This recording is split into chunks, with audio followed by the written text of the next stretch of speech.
Welcome to Hopeful Tribe. This is part 2 of my harm reduction series. This episode is all about the stages of change and how we can use them to reduce our harmful behaviors and better understand where we're at and change those harmful behaviors.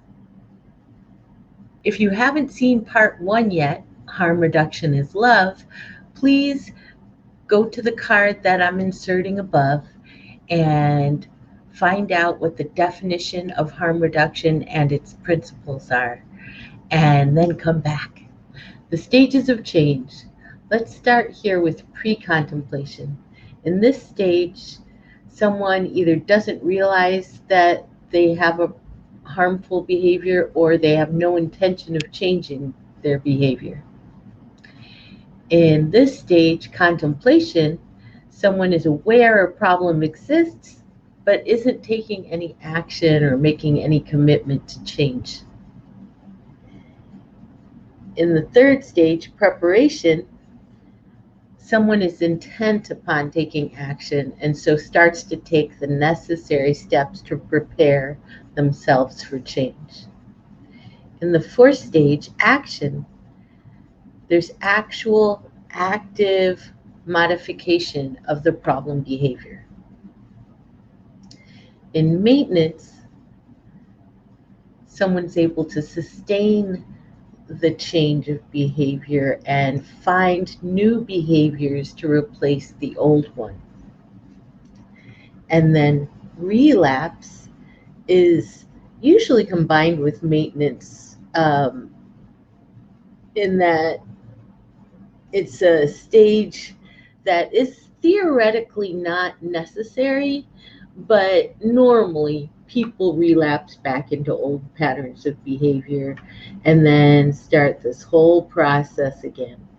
Because change is hard, y'all. Change is hard. Change is hard. Change is hard.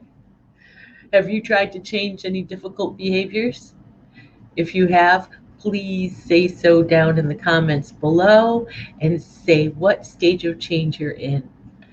I hope it's maintenance, because to me, that's the easiest place to be when it comes to harmful behaviors. When I'm in maintenance, it's much easier for me to make a decision to stay in maintenance. Just like if you tidy up around your house regularly, when you go to clean your whole house, it doesn't take that long because you've been taking care of the little messes every day. But if you pay no attention to the cleanliness factor in your house for weeks or, God forbid, months, and then you go to clean, it's so much more work. In order to make it clearer what each stage of change is, I'm going to give you examples from my own personal change process with smoking cigarettes. So I started out in and probably spent most of my life in pre-contemplation with smoking cigarettes. I started smoking when I was 9 and smoked off and on until I was 52. I am currently in maintenance with my quitting smoking, but for the longest time I was in pre-contemplation. I either didn't know that I had a problem behavior or I knew I had the problem, but I just refused to do anything about it. Whenever people would give me a hard time about smoking, I would say something like, if I quit smoking, then I'd be perfect and people would hate me. Or I'd say, I would quit smoking, but as a public health service, I continue to smoke because whenever I quit smoking, I want to kill people. Before we go on to the next stage, please make sure to like this video so it gets shared to as many people as possible. Let's face it, a lot of people are suffering from addictions today, and harm reduction and these stages of change can really help them. So please like, share, and subscribe. I'd really appreciate it. Thank you. The next stage of change is contemplation. whenever I had a sore throat or a cough or I had trouble breathing, I would think about quitting smoking. Sometimes I think about it for a long time, but most of the time I had no plan to actually change and no intention of actually changing. The thoughts were fleeting. They would come, they would go. I'd be like,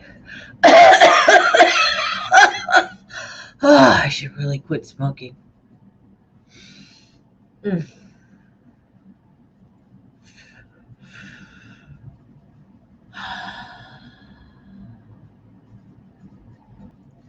Whenever I would get pregnant or people harassed me enough that I felt a lot of inner motivation to change my smoking behavior, I would go into preparation. This would usually involve spreadsheets where I would carefully plot out a course for me to quit smoking, maybe reducing each week one cigarette that I would smoke. So at the end of 20 weeks, I would be down to 0 cigarettes. Then maybe I plan a weekend getaway so I wouldn't be around people, so there would be no one for me to want to murder. In time, there were apps that I used to download and use to figure out my plan for quitting smoking. When I actually got serious about quitting smoking and I had a plan in place, I would quit. And that would put me in the action stage of change. And during this time, I would take whatever plan I had, for instance, reducing by 1 cigarette a week. And actually, from when I was 9 till I was 52, I actually went from 2.5 packs of cigarettes a day to a half a pack of cigarettes a day. And so you could say that I was in action a lot of the time that I was smoking, because even though I continued to relapse and relapse and relapse, the amount over time that I was smoking kept getting smaller and smaller. This last time that I quit was in response to a pretty bad respiratory illness that I had. I just really couldn't breathe, and I finally said, okay, Uncle, I can't breathe. I really need to quit smoking. And so what I did was I bought a vape, and I bought the very strongest nicotine strength vape liquid in order to give myself the amount of nicotine that I needed to keep from going through withdrawals. And then every time I reordered the liquid, I would lower the dose until I went from the very highest to 0 milligrams of nicotine. And then once I got to 0 milligrams of nicotine, I was done. I was done smoking and done with nicotine. Now, I do once in a while take my vape out with the 0 milligrams of nicotine liquid in it and use it as an adult pacifier. So I do once in a while take out my vape still and take a drag of my 0 milligram nicotine liquid. I guess it's just candy at this point. And mostly I don't need it, because while I was in the action stage, I also worked really hard to improve my self care so that I would need less self soothing behaviors. Self care is definitely magic and revolutionary. I highly recommend it.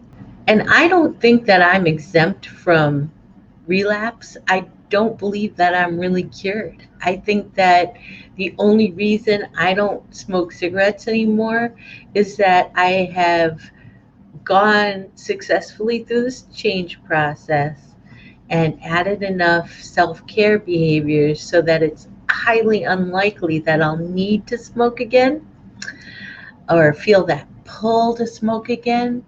However, I stay ever vigilant about it. And when people offer me cigarettes at an outing or an event, I say no because I know that only one cigarette could get me going again. From my experience, it's really easy to relapse.